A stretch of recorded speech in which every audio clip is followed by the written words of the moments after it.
ఏ కార్యక్రమం జరగదని జగమెరిగిన సత్యం.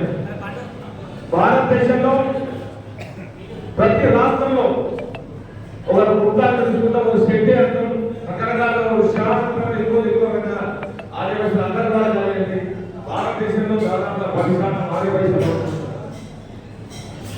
ఉన్నప్పటికీ కూడా మరి ఎన్నో రకాలుగా అనుకూల అవకాశం వ్యాపార రంగంలో కానీ ఇతర రంగంలో కానీ రాజకీయ రంగంలో కానీ అనుకున్నంత మనం సాధించినటువంటి పరిస్థితి లేదు.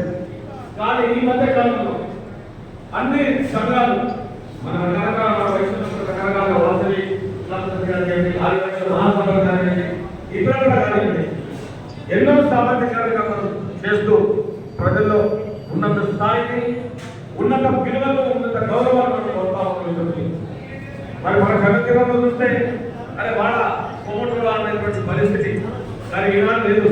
ఎవరన్నా రోజు కోమటోళ్ళ పరిస్థితి వస్తే మూకుమ్మడ తప్పుకోటువంటి పరిస్థితి తప్ప మరొకటి కాదని చెప్పాలి తప్పదు. ఆ మధ్యకాలంలో 5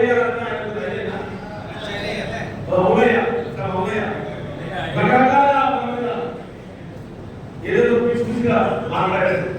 అప్పుడు చూస్తాం మన ఐక్యత ఏదో వయస్సులేగా ఇంత ఐక్యతగా ముందుకు పోయిందనే విషయం నిజంగా అటువంటి ఉత్తేజం ఎప్పటికీ మనలో ఉంటారు.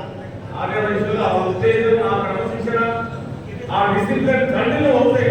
డెఫినెట్గా భారతదేశంలో మన ఆదివాసీ జాతి ఉన్నతమైన స్థానంలో ఉండాలని అందులో ఎలాంటి